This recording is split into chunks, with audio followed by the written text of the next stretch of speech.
Welcome back. Welcome back. This is the People's Voice.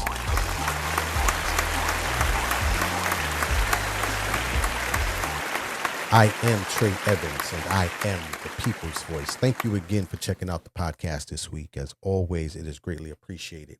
As always, we thank everyone who has taken some time to listen to the podcast today. We do understand that you could be utilizing your time to do something else, so we are appreciative that you're taking that time to spend with us. As always, if this information is valuable and you find this to be enlightening or worth sharing, we ask that you subscribe to the podcast and turn on notifications. That way you can be notified when each episode is released, and we will put out a new episode every week. And you can hear that on all podcast platforms. And then we also put a video out on YouTube as well for those who would like to watch the podcast. But in any event, we say welcome and welcome to the People's Voice podcast.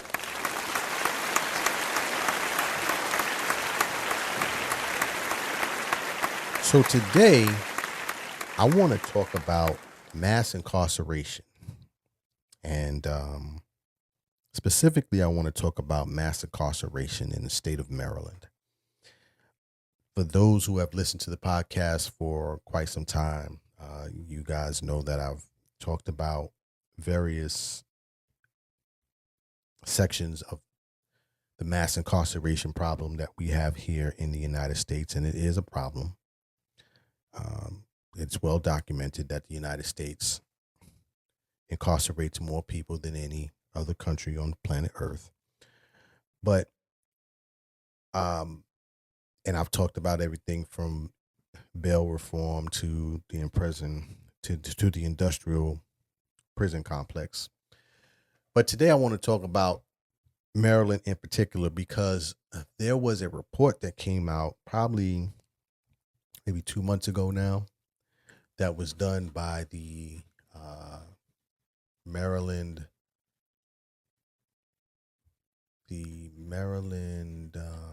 what is the name of the Maryland Equitable Justice Collaborative.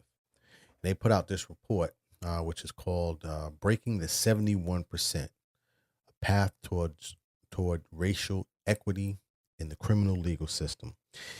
And I saw this report and I was definitely disturbed by it, to say the least. And that 71% number will become very important as I go through this podcast today.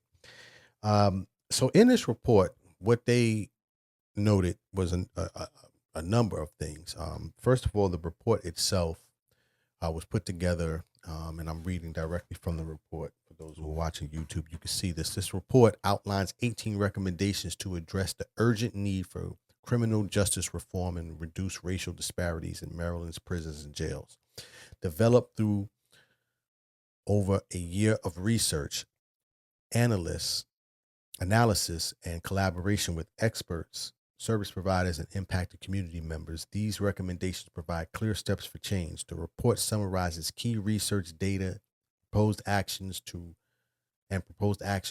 help reduce the overrepresentation of Black people in its criminal legal system. Now, this is occurring in the state of Maryland, and some people may have had the assumption, because the state of Maryland is a heavily Democratic state, they may have believed that this is not something that would occur in an air quote liberal-based state. But to understand this, you have to understand the history of Maryland itself. And Maryland, for those who don't know, is definitely one of the original slave states. Their economic driver during their founding or colonization from European settlers, the economic driver in the region was tobacco. And so with that as a backdrop, many of the laws that were put into place during that period were very much subjected towards controlling and imprisoning Black people. So for us to be here today with these issues for many who have studied the history of Maryland, may not come as a surprise to you, but for those of you who are outside the country and maybe don't live in the state of Maryland, this may be an eye-opening reveal for you. So kind of to go into the numbers, and then I want to talk a little bit about the history of Maryland itself. And this is directly from the report. And this report, they did a great job in terms of this report, because it provided not only some of the issues, but it gave a history of, how we got here, and then also provided some recommendations. But in the report, one of the glaring numbers that is, immediately hits you is that in the state of Maryland, the population of the state of Maryland, 30% of the population in the state of Maryland are Black people. And even though 30% of the population are Black people, in the Maryland justice system, 51% of the arrests throughout the entire system are Black people. 59% of the jail population are Black people. 71% of the prison population are Black people. And that's why I told you before when I started that 71% would come back. Also, 71% of the parole population are Black people. And then finally, 53% of the probation population are Black people. Men lie, women lie. The numbers don't. So in the state of Maryland, there is a serious issue that needs to have the alarm rung, right? And needs to have more light shed on this, in my opinion, right? Because why would a third of your population represent almost 3/3 of your incarceration population in a air quote liberal state is baffling, to say the least. A little bit about the history of Maryland, for those who don't know, especially from some of the laws that were put into place. So just quickly, 1634, Maryland was established via European colonists. As I said before, tobacco was kind of the leading economic driver. Some of the laws that were in place early on that kind of are the backdrop to where we are today, why these incarceration of Black people are so high in the state of Maryland. In 1715, and I'm reading directly from the report as well, it says, for example, in 1715, there was a law that dictated that any Black person who resisted, keyword, resisted surrender to authorities would face the death penalty. Now, when you hear that, you've probably seen tons of videos where there's a police officer in the face of a Black person, and this is, anywhere throughout the country, where they're asking either for identity or asking to enter their vehicle, and the person says, well, no, I don't consent to that. And the first thing they say, are you resisting? You're resisting, you're resisting. So this is a perfect example of laws that were placed, centuries ago that are still reflective in our society today. But this 1715 law dictated that any Black person who resisted surrender to authorities would face a death penalty. In addition, they had another law in 1729 where basically Black people would receive the death penalty if they were found guilty of burglary. And it goes on and on, talking about many different laws, but it does highlight as well that these early laws were a form of racial profiling that targeted Black people disproportionately, which has led to a legacy of systemic inequity in Maryland, and especially in Maryland's criminal legal system.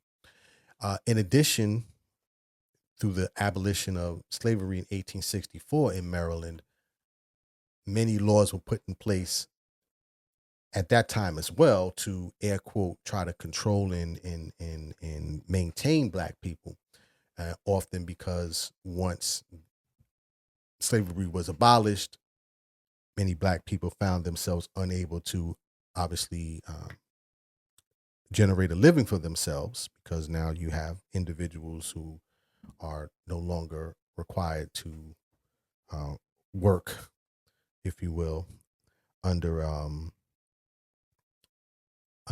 slavery conditions. So now they were being criminalized for being unemployed and also, being working within or living within a poverty state.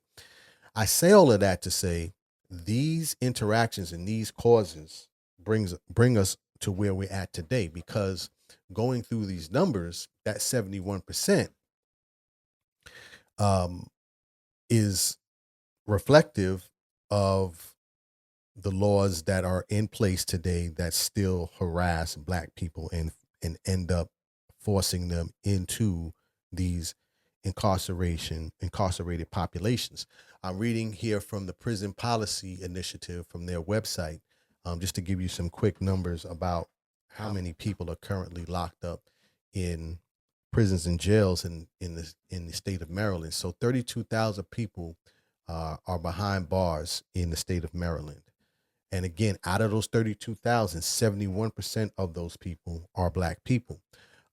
I talked about those laws because those laws, especially those that criminalize those that are in poverty and also those that are unemployed, I talk about that because in the state of Maryland, some of the highest incarceration rates for the populations that are in prisons now come from Baltimore City, which is a predominantly Black city in the state of Maryland. And then you have some of the counties on the southern eastern shore, which are sometimes below the poverty line or just above the poverty line. So still, centuries later, people are being criminalized for being in poverty and for definitely being Black, which is part of the system and the reason why so many people are currently incarcerated. So many Black people are currently incarcerated in Maryland state jails, prisons, and facilities. Now, keep in mind, not only are these people, not only do you have so many people locked up behind prisons and state, in jails and state, you have so many people locked up in prisons and jails, but you also have a high probation and parole population, which, once again, as I noted, are primarily Black people. In this report from the Prison Policy Initiative, they also talked about the amount of people that just are in the legal system, whether they're behind bars or under community supervision. And for anyone who's been on probation, or if you know someone who has been on probation, it is basically being, you're still criminalized, right? Even though you're out, amongst the community, one violation and then you could end up back in jail. But 94,000 Maryland residents are behind bars, are currently under supervision. This is occurring for several different reasons. First of all, and I talked about this before, incarceration is an economic driver for states. It just is, right? There's no other way around it. That's number one. Number two, you have other issues that are causing such high numbers in terms of incarceration. In that report, well, actually, let me step back before I go into that. So in terms of the economic portion of it, as I said, this is an economic driver. And there are companies that sit behind these programs. There are companies that benefit from incarceration, and they are making tons and tons of money as a result of it. Matter of fact, Senator Antonio Hayes, who is very much involved in looking for reforms, he did an interview recently where he was talking about an organization which is called the Maryland Correctional Enterprises, which is a company that basically manufactures furniture, office furniture, and various other goods. This company utilizes prison population or prisoners to make these goods and services, and then make these goods and then sells them at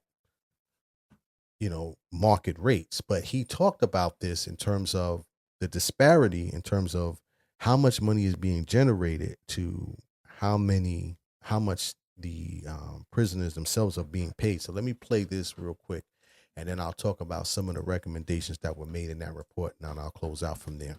But this is Senator Hayes from the state of Maryland. So. To the state of Maryland. And these people are blind or visually impaired.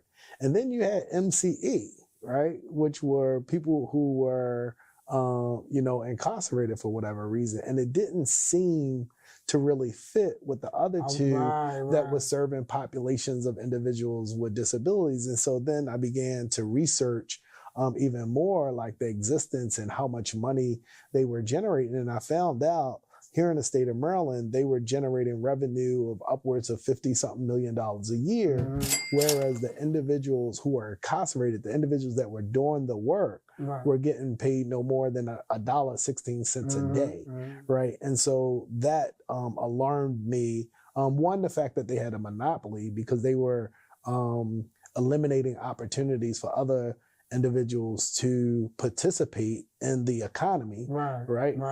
So they had a monopoly over it. And then two, they had an unfair disadvantage because they were essentially paying wages that were subordinate to any other wage that anyone could afford. So their overhead was so much cheaper. Now, the question I raise, is this America? And that's the question that we raise, right? Because this is America. And what you heard there is one of the reasons why so many Black people are in the state of Maryland being incarcerated, because there is a business behind incarceration. And in order to run your business, you need cheap labor. And how you get cheap labor is that you lock people up, and then you have organizations such as the Maryland Correctional Enterprises and several other businesses as well. This is just one of the businesses that are benefiting from this. But this is the driving economic force behind incarceration in the United States, but definitely here in the state of Maryland, there's business behind it. So I just wanted to highlight that. Just quickly going through the report, it talked about, as it said, and as I read earlier, they had 18 recommendations to help reduce this increase, continuing increase of incarceration in the state of Maryland, specifically dealing with Black people, because incarceration rates were actually dropping in the state of Maryland pre-pandemic, but since post-pandemic, I read a report somewhere where it said that, incarceration rates have increased 7% since I think like 2022 or 2023. So they are back on the rise. And this report goes through 18 recommendations that they believe should be considered in order to reduce the number of people that are incarcerated, specifically the number of Black people that are incarcerated. One of the things they talked about was enacting legislation to end safety-related traffic stops. And this is important because in the report, they noted that Black drivers are 4 times more likely to be subject to warrantless vehicle searches than white drivers, and these non-safety related traffic stops usually have to do with something as minor as broken tail lights, tint too dark on the windows, license plate not properly being displayed. Oftentimes these interactions, and I'm reading here from the report, it says that these interactions with the police will allow, there needs to be a re-examination for the use of these searches to reduce unnecessary interactions with police and allow for more appropriate utilization of law enforcement.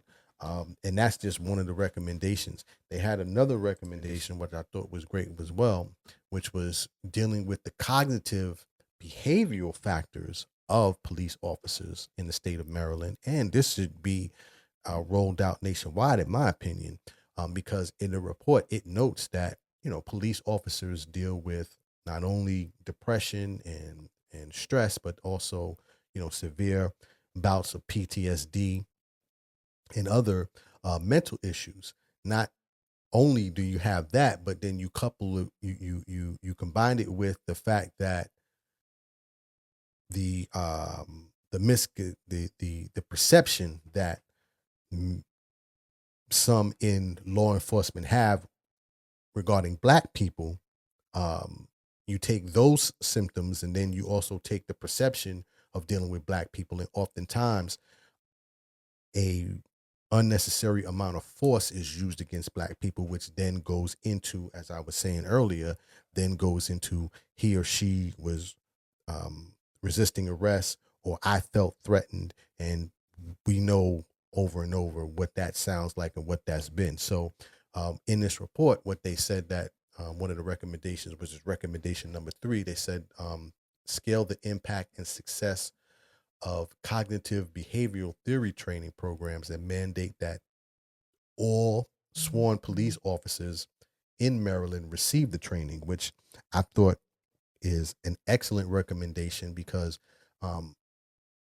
beyond what their initial training is, I think there has to be an annual review of what the mental state of an officer is, and then definitely have to have